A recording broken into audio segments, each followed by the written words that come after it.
Hello students and welcome back to our YouTube channel Math Foundation by Purva. आज आपण या व्हिडिओमध्ये practice set 4.5 चा क्वेश्चन नंबर 1, क्वेश्चन नंबर 2 आणि question number 3 solve करू. So सगळ्यात आधी आपण प्रॅक्टिस सेट 4.5 चा हा क्वेश्चन नंबर 1 बघू. सो याच्यात दिलेला आहे which number should be subtracted from 12, 16, 21 so that resultant numbers are in continued proportion. So question मध्ये आपल्याला 3 नंबर दिलेले आहेत 12, 16 आणि 21. या तिघांमधून जर आपण कोणता नंबर सबट्रॅक्ट केला तर आपल्याला उरलेले नंबर मिळतील. सो आपल्याला आता माहिती नाहीये की आपण कोणता नंबर सबट्रॅक्ट करू, तर मी कन्सिडर करते त्याला x. जर या 3 नंबर मधून x मायनस केलं तर नंबर काय राहणार 12 मायनस x, दुसरा राहणार 16 मायनस x आणि तिसरा असणार आहे 21 मायनस x. क्वेश्चन मध्ये सांगितलं आहे की हे जे 3 नंबर आले हे कंटिन्यूड प्रपोर्शन मध्ये आहे. सो कंटिन्यूड प्रपोर्शन म्हणजे काय की जेव्हा 3 नंबर कंटिन्यू प्रपोर्शन मध्ये असतील तेव्हा आपण त्याला a by b equal to b by c लिहू शकतो. सो हा झाला आपला a, हा नंबर आहे b आणि हा नंबर आहे c. तो याला कंटिन्यू प्रपोर्शन मध्ये आपण कसं लिहिणार 12 minus x divide by 16 minus x equal to 16 minus x divide by 21 minus x. हे आपल्याला 2 रेशो मिळाले.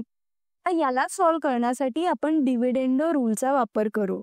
तो डिव्हिडेंडो रूल काय म्हणतो a by b equal to c by d जर असेल तर तुम्ही त्याला ह्या फॉर्म मध्ये लिहू शकतात.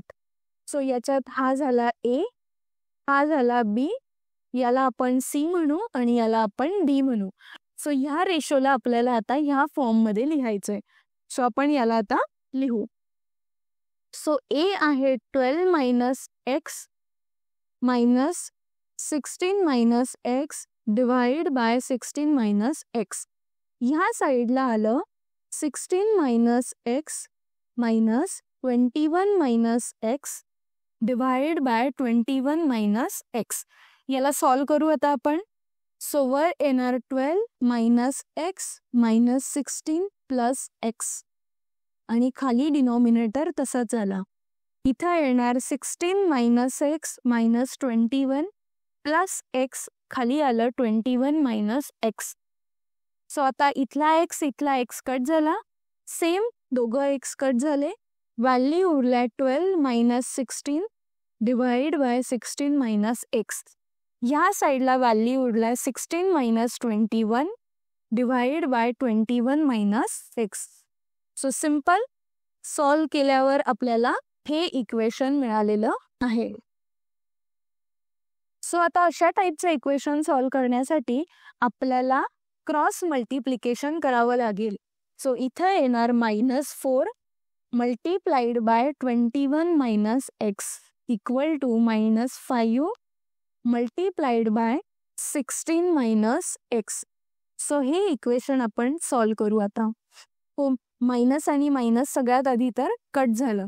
सो इथं उरलं 4 21 minus x equal to 5 16 minus x. So आता 4 multiplied by 21 minus 4 multiplied by x आलं. ह्या साईडला आलं 5 multiplied by 16 minus 5 multiplied by x. 4 multiplied by 21 झालं 84. हा 4x इक्वल टू इथं आलं 80 मायनस 5x. आता हा 84 असाच ठेवला, हा आला -80 equal to minus 5x plus 4x. So इथून आला हा 4 आणि इकडं आला आहे मायनस x. सो फायनली आपण सांगू शकतो की x इक्वल टू -4 आला. आता हा -4 आला याचाच अर्थ आहे आपल्याला जो नंबर सबट्रॅक्ट करायचा होता तो आहे 4.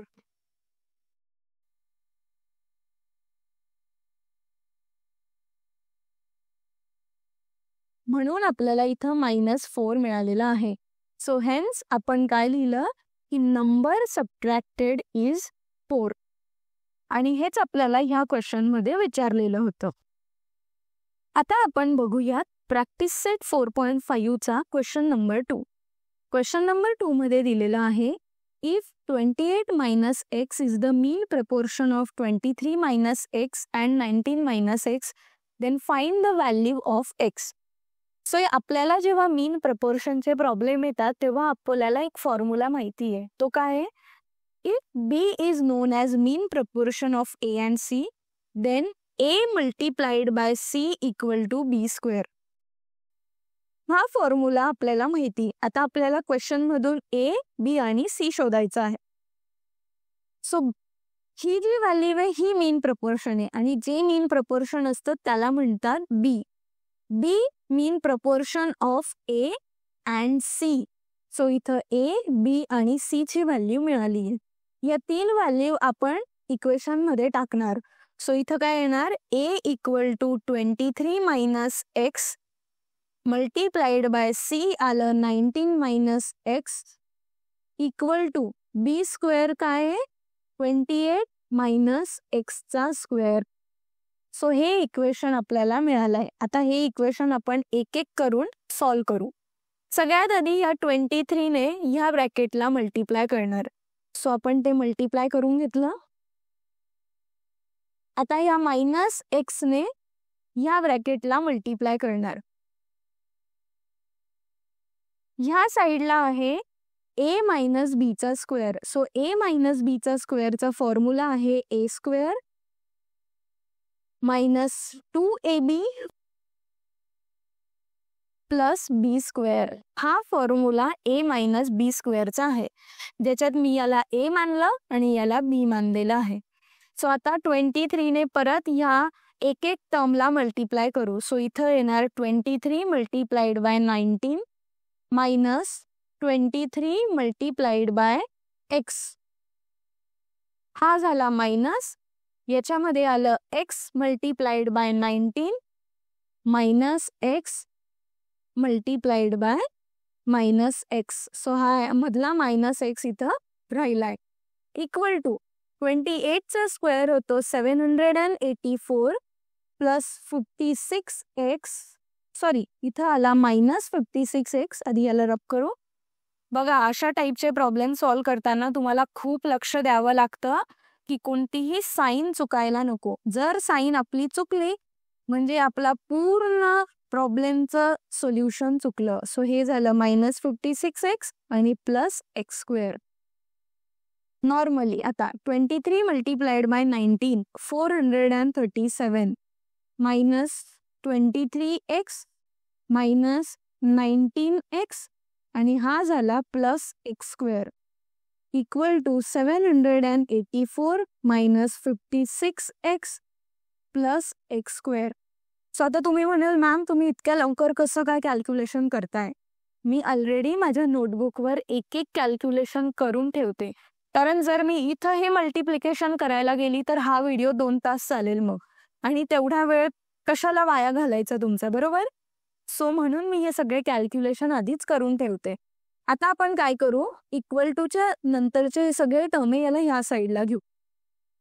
सो हे टर्म आपण तसेच लिहून घेऊ आणि इकडचे टर्म जेव्हा ह्या साईडला येतील तेव्हा त्यांचे साइन चेंज होतील. Equal to 0.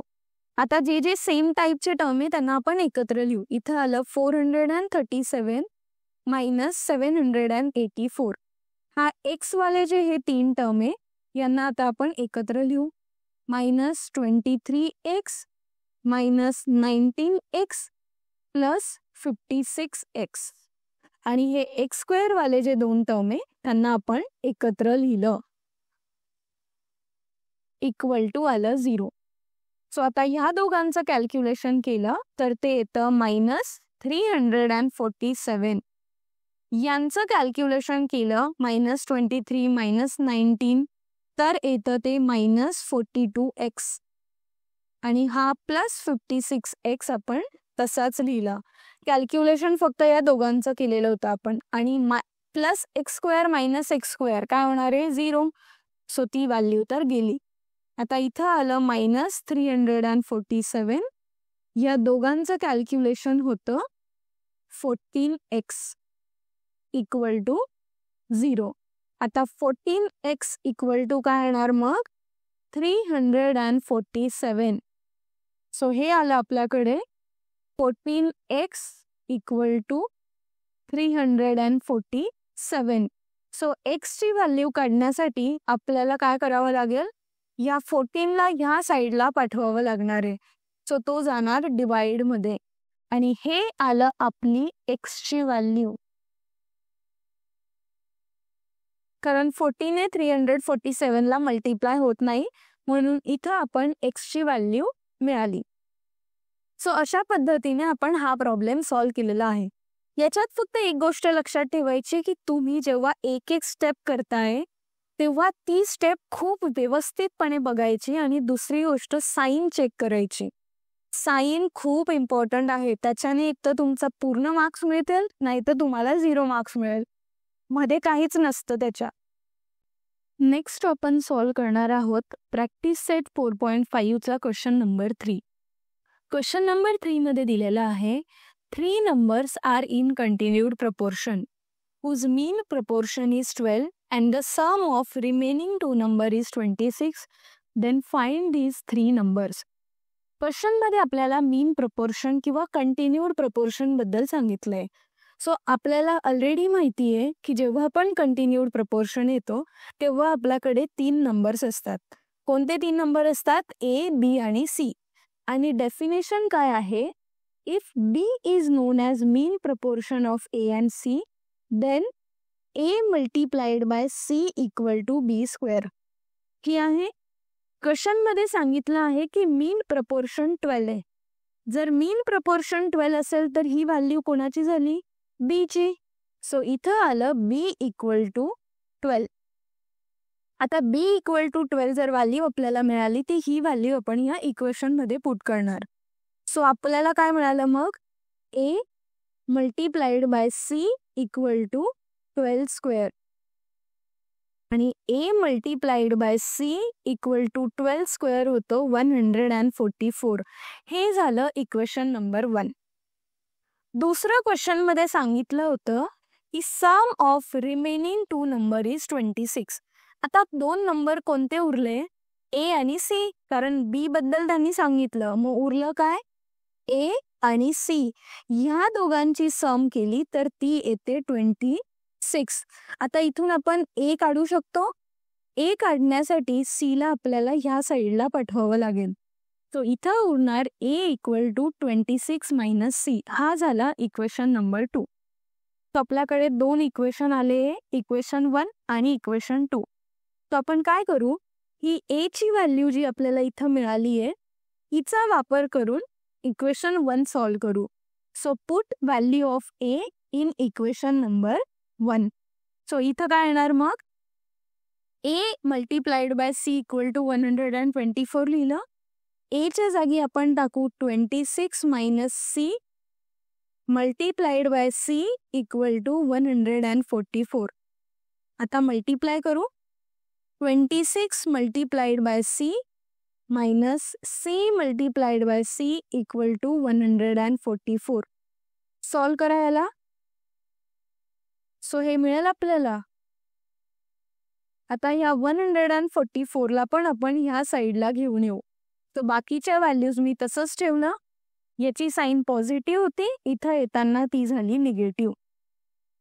एक इक्वेशन बनवायचं आहे तर इक्वेशन मध्ये नेहमी C स्क्वेअर पहिल्यांदा असतो विथ मायनस साईन आहे, प्लस 26C आणि मायनस 144 इक्वल टू 0. ही जर मायनस साईन काढायची असेल तर आपल्याला या पूर्ण इक्वेशनला मायनसने मल्टिप्लाय करावं लागेल. सो इथं येणार C स्क्वेअर, हा जाणार मायनस 26C आणि हा होणार प्लस 144 इक्वल टू 0. आता हे इक्वेशन आपल्याला सॉल्व करावं लागेल. हे इक्वेशन मी इथं लिहिते C square minus 26C plus 144 equal to 0. So अशा टाईपचे इक्वेशन मोस्टली तुम्ही सॉल्व्ह केले असेल. याच्यात काय असतो, हा जो मधला नंबर आहे 26 आणि हा शेवटचा नंबर आहे 144, हे 2 नंबर इम्पॉर्टंट आहे. आपल्याला असे 2 नंबर शोधायचे एम आणि एन, की या दोघांची ॲडिशन केली तर ती 26 येईल आणि ह्या दोघांचं मल्टिप्लिकेशन केलं तर ते 144 येणार. तर ऑलरेडी मी सगळे ट्रायल अँड एरर करून बघितले, तर मला सापडले 18 आणि 8. सो 18 आणि 8 हे जर 2 नंबर मी घेतले तर याची ॲडिशन 26 होते आणि याचं मल्टिप्लिकेशन 144 होतो. सो आपण हेच नंबर आता याच्या जागी लिहिणार. सो कसं लिहितो आपण त्याला, c² minus 18c minus 8c plus 144 equal to 0. So आता हे 2 नंबर एका ब्रॅकेटमध्ये लिहू, प्लस हे 2 नंबर एका ब्रॅकेटमध्ये लिहू. हा झाला minus 8c plus 144 equal to 0. याच्यामधून c कॉमन निघाला तर इथं उरणार c मायनस 18 प्लस याच्यामधून 8 कॉमन निघाला तर इथं उरला minus c plus 18 equal to 0. So हा इथं c तसाच ठेवते, इथं आला c मायनस 18 आणि याच्यामधून जर आपण ही निगेटिव्ह साईन बाहेर काढली तर हा होणार मायनस 8 आणि इथं येणार c मायनस 18 इक्वल टू 0. आता बघा, हा आणि हा दोघी ब्रॅकेट सेम आहे, तर याला आपण एक सेपरेट काढू शकतो आणि जे पण उरलेले टर्म्स आहे ते एका ब्रॅकेटमध्ये येतील equal to 0. So c minus 18 equal to 0 आलं आणि दुसरी गोष्ट c मायनस 8 इक्वल टू 0 आलं. सो याच्यावरून c इक्वल टू 18 मिळालं आणि याच्यावरून c इक्वल टू 8 मिळालं. सो हे 2 आपल्याला नंबर्स मिळालेले आहेत. सो c ची व्हॅल्यू काय आली, 18 आणि 8.